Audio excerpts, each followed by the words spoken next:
to go down. Easy now, no need to go down. Filipino 10, si malakas at si maganda, buod. Malungkot ang Diyos noon dahil mag-isa lamang siya. Dahil dito ay naisipan niyang buuin ang malawak na kalangitan at binuo rin ang makinang na araw kasama ng iba pang bituin na hindi mapigilan ang pagningning sa kalangitan. Gayunman, hindi pa rin naging maligaya ang Diyos, kaya naman ikinumpas nito ang kanyang kamay at nabuo ang daigdig.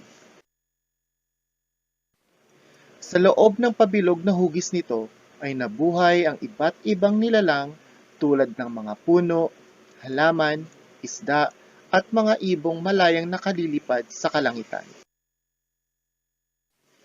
Mayroon ding mga anyong tubig tulad ng ilog at dagat, ang walang patid sa pag-agos. Nalikha na nga ng Diyos ang sanlibutan. Ang mga ibon ay walang ginawa kung hindi ang lumipad.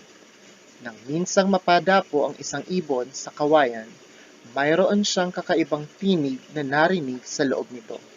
May tinig na nakikiusap na tuktukin ng ibon ang kawayan upang bumuka ito. Ginawa nga ng ibon at lumabas ang isang lalaki. Siya raw si Malakas. Muli siyang nakiusap sa ibon na tuktukin pa ang isa pang kawayan upang makalabas ang kasama niya sa loob. Ginawang muli ng ibon at lumabas ang isang bilag na ang ngalan ay Maganda. Isinikay ng ibon ang dalawang sa kanyang likod at dinala sa isang pulo kung saan nila sisimulan ang kanilang lahing kayumanggi.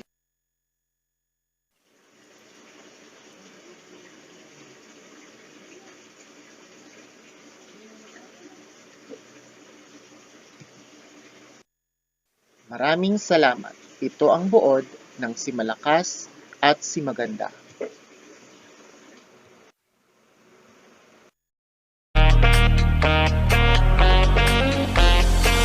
Easy now, no need to go down.